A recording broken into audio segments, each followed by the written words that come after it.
The car was parked just off the Colonial Parkway, tucked into a pull-off that overlooked the York River. It was a quiet spot, the kind of place people go when they don't want to be found. On the morning of October 12, 1986, somebody found them anyway. Kathleen Thomas was 27 years old, a naval officer, a graduate of the United States Naval Academy, a woman who had spent years earning a career that most people couldn't have managed. Rebecca Dowski was 21, a senior at William and Mary, studying business, close with her family, the kind of person her friends described as warm and grounded and going somewhere good. They had been together, quietly, carefully, in the way that two women in 1986 Virginia had to navigate the world. Their relationship wasn't something they broadcast. The world they lived in didn't make that safe. Not even close. What was done to them that night made clear that for at least one person, quiet and careful still wasn't safe enough. Their bodies were found inside Kathy's car. Both women had been violently restrained and attacked. A rope had been used. The car windows were rolled up, and a jacket had been laid over them. Not as any gesture of remorse, but in a way that read like deliberate concealment. Like whoever did this understood exactly what they were doing and had taken a moment afterward to think about it. The unhurried tidiness of it tells you something about the person who left them there. They weren't panicking. They weren't running. They took their time. No one knew yet that this was only the beginning. The road they died on wasn't some isolated back alley. It was the Colonial Parkway, 23 miles of dense Virginia woodland and quiet riverbanks that looked like something off a postcard and hid something far uglier underneath. The parkway threads through the Virginia Peninsula, connecting Jamestown, Williamsburg, and Yorktown. It draws people who want privacy, couples mostly, parking at overlooks to sit and watch the water. It felt safe and peaceful. It was neither. Someone who knew that road, who understood how its beauty pulled people in and how its tree-lined swallowed sound, could move along it without anyone ever noticing. Between 1986 and 1989, for separate incidents along or near the parkway left 8 people dead. For couples, different ages, different backgrounds, different points along the road. The consistent thread was method. Victims were controlled near their vehicles, restrained, and killed. No witnesses. Minimal physical evidence. No suspects. By the time police finally admitted these crimes were connected, the evidence was years old, and the possibilities had narrowed in ways that were hard to reverse. Part of what made this a nightmare to investigate was the messy web of police bureaucracy. The National Park Service held jurisdiction over the parkway itself, but individual crimes crossed county and agency lines, and in the 1980s that meant information didn't travel the way it needed to. Cases were handled in partial isolation from one another. People fell through the cracks of a system that was too fragmented to see the full picture. But start with Kathy and Becky, because their case is the first, and because it carries a weight that goes beyond the crime itself. Kathy Thomas had graduated from the Naval Academy in 1980. She'd served.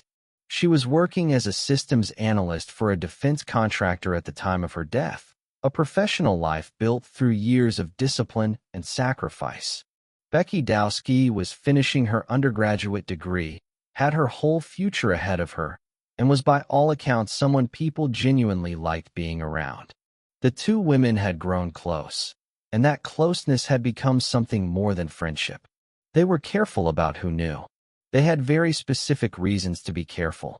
In 1986, homosexuality was still an actively enforced basis for discharge from the United States military. The Navy investigated and separated gay service members as a matter of standing policy. For Kathy Thomas, a woman whose livelihood and security clearance depended on her continued service, being openly gay wasn't a social risk. It was a career-ending one. So she kept it private. They both did. Their relationship existed in the margins, in the careful silence that becomes second nature when the cost of being known is that high. When they were killed, That silence became a hurdle investigators completely failed to understand. The inquiry into their deaths quickly turned toward their relationship. On paper, the logic made sense. If someone had known they were gay, if the crime was motivated by that knowledge, then the suspect pool might exist within their social world. Interviews happened. Questions were asked that had less to do with finding a killer and more to do with mapping a community that had every reason to stay invisible to law enforcement. People who might have had useful information stayed quiet, because the world had taught them exactly what happened when people like them talked to police. The very privacy that Kathy and Becky had built to protect themselves and life became an obstacle to finding whoever had ended their lives. No arrest was made. The investigation stalled, and then the Parkway claimed more victims. David Nobbling was 20 years old, described by people who knew him as easygoing, someone who filled a room without trying. Robin Edwards was 14, barely a high schooler, her whole life sitting right in front of her. They vanished in September 1987 and were found on a riverbank near the Parkway, both shot.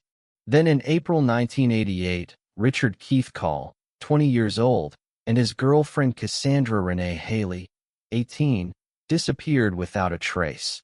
Their car was found abandoned, but their bodies never were.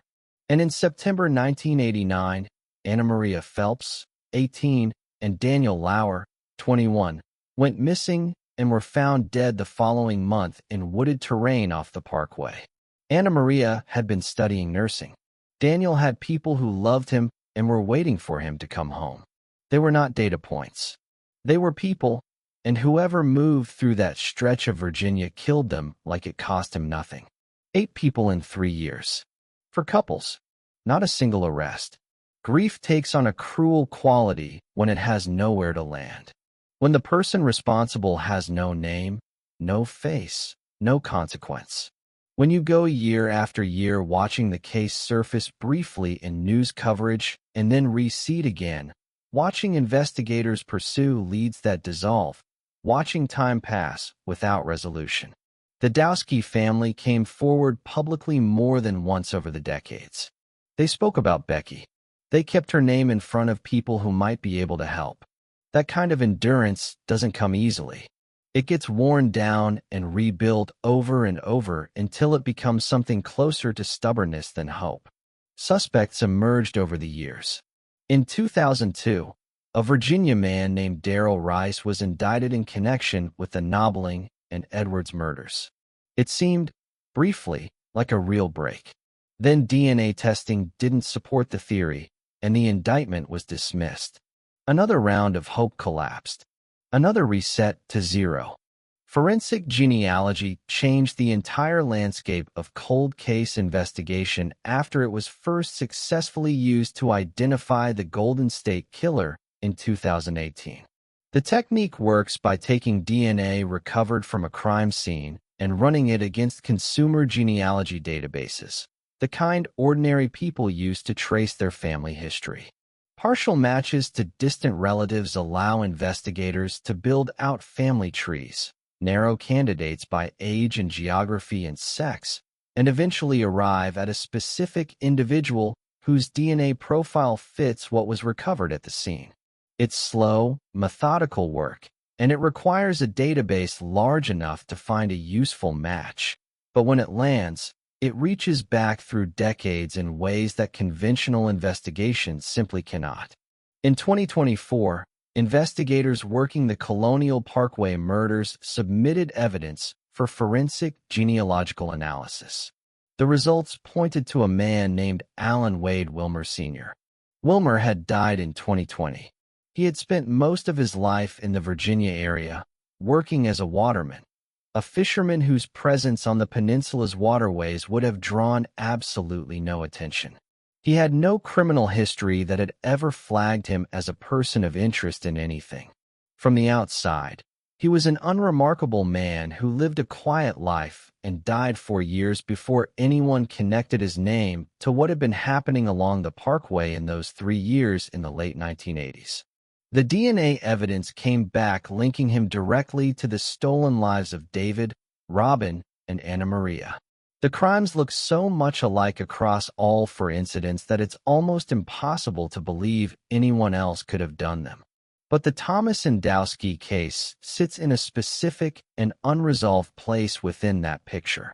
Investigators have not publicly confirmed that the evidence connects Wilmer to Kathy and Becky's murders. The case file remains officially open, officially unsolved. That means 38 years after two women were found in a car off of Virginia River Road, their case has arrived at the closest thing to resolution it has ever known, and still hasn't fully crossed that line. What hasn't changed is the cost. Kathy Thomas built a career in a system that would have destroyed her for being who she was. She and Becky lived carefully, protected their relationship like something fragile and precious, and were killed anyway.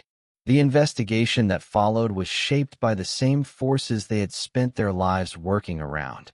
The silence that made their lives manageable became the silence that made justice harder to find.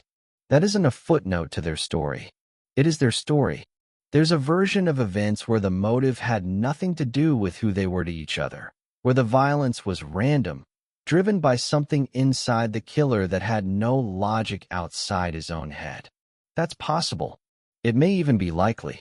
But the way their deaths were investigated, the way their community stayed quiet, the way the case moved through a system that wasn't built to serve people like them, none of that was random. All of that was a choice. 100 small choices made by a culture that had decided some people's lives were worth less careful attention.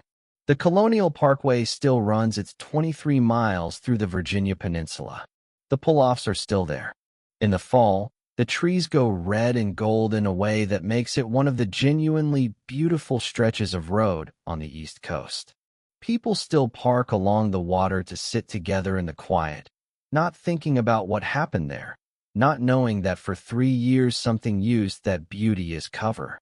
Kathy Thomas was 27. Becky Dowski was 21. They had built something real together in a world that made it difficult. They were careful and private, and they deserved to grow old. A name exists now that didn't exist 5 years ago. A dead man sits at the center of a forensic picture that keeps getting sharper. And for two families who have been carrying this since 1986, the answer is almost close enough to touch, and still just out of reach.